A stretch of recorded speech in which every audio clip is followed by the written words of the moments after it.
कर्मा का विचार प्राचीन भारतीय दर्शन में एक महत्वपूर्ण स्थान रखता है।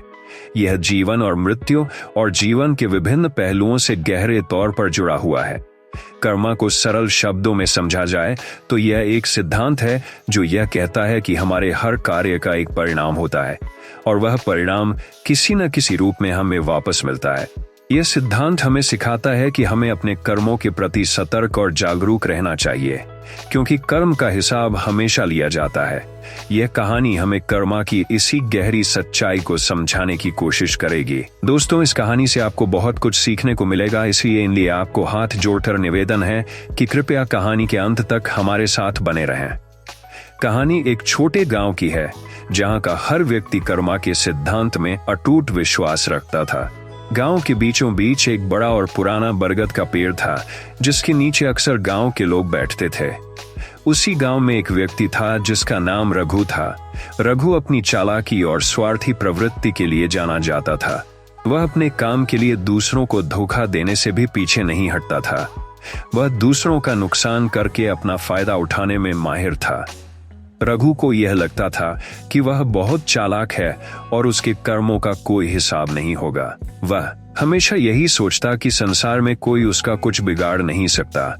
वह लोगों को धोखा देकर उनकी संपत्ति हड़पता था और फिर बड़ी आसानी से कहता, कौन देख रहा है, कौन हिसाब लेगा। दुनिया में सब कुछ पैसा है और जिसके पास पैसा है और जिसके पास पैसा है वही ताकतवर है। गांव के कुछ बुजुर्गों ने रघु को कई बार समझाने की कोशिश की। रघु, जो तुम कर रहे हो वह ठीक नहीं है। तुम्हारे बुरे कर्मों का फल एक दिन तुम्हें जरूर मिलेगा। यह संसार कर्मों का चक्र है, तुम जैसा करोगे वैसा ही पाओगे। लेकिन रघु उनकी बातों पर हंसता और कहता, ये सब पुरानी बातें हैं। आज के जमाने में किसे कर्म का डर है? जो चालाक है वही सफल होता है। वक्त बीतता गया और रघु के बुरे कर्म बढ़ते ही गए। उसने अपने पड़ोसी मोहन से धोखे से उसकी जमीन छीन ली और उसे गांव से बाहर निकलवा दिया। मोहन एक नेक और ईमानदार व्यक्ति था, लेकिन उसकी कोई सुनवाई नहीं हुई। रघु के पास पैसे और ताकत थी, इसलिए उसने गांव के सारे प्रभावशाली लोगों को अपने पक्ष में कर लिया।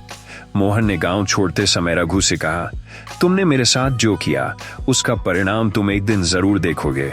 कर्मा का हिसाब कभी गलत नहीं होता। रघु ने मोहन की बातों पर ध्यान नहीं दिया और अपने पुराने स्वभाव के अनुसार जीता रहा। समय बीतता गया और धीरे धीरे रघु का घमंड और भी बढ़ता गया।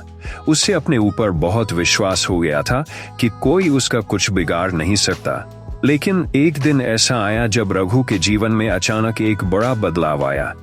जिस जमीन को उसने मोहन से छीना था, उसी जमीन पर गांव के कुछ अन्य प्रभावशाली लोगों की नजर पड़ गई।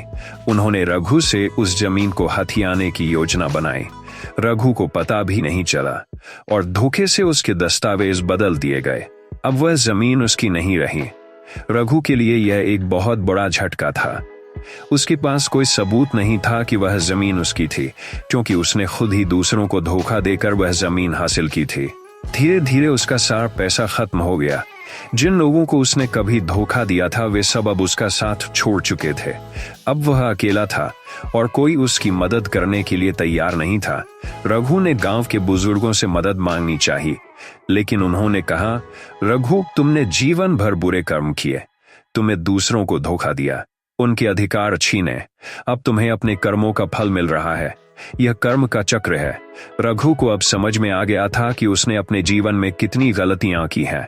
उसे एहसास हुआ कि जो कुछ भी उसने किया उसका हिसाब उसे अब चुकाना पड़ रहा है।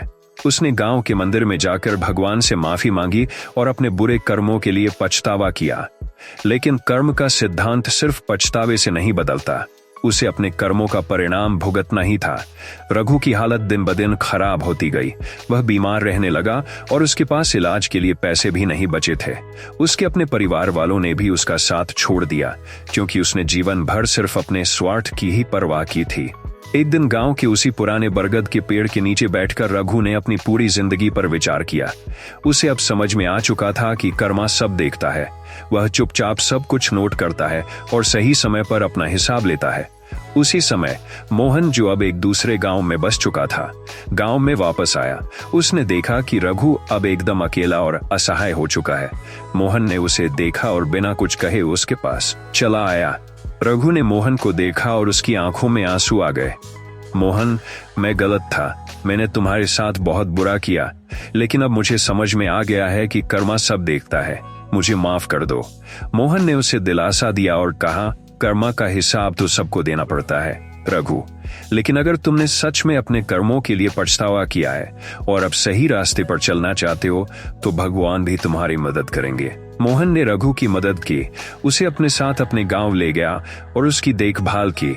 रघु ने अपनी बाकी जिंदगी मोहन के साथ ईमानदारी और सच्चाई से जीने का निर्णय लिया। इस कहानी से हमें यह सीखने को मिलता है कि कर्मा का हिसाब बहुत सटीक होता है। हमारे किए गए अच्छे या बुरे कर्मों का परिणाम हमें कभी न कभी जरूर मिलता है। कर्म का सिद्धांत यह नहीं कहता कि हर परिणाम तुरंत ही मिलेगा, लेकिन यह निश्चित है कि हर कर्म का फल मिलता है। इसलिए हमें हमेशा अच्छे कर्म करने चाहिए और अपने कार्यों के प्रति सचेत रहना चाहिए। कर्मा सब देखता है और वह सही समय पर अपना हिसाब जरूर लेता है। दोस्तों, मुझे उम्मीद है कि आपको मेरी ये प्रेरणादायक कहानी आपके जीवन में सफल बनाने में काम आएगी। दोस्तों, ऐसी प्रेरणादायक कहानी सुनने के लिए आप हमारी चैनल को लाइक कीजिए, सब्सक्राइब कीजिए और शेयर कीजिए।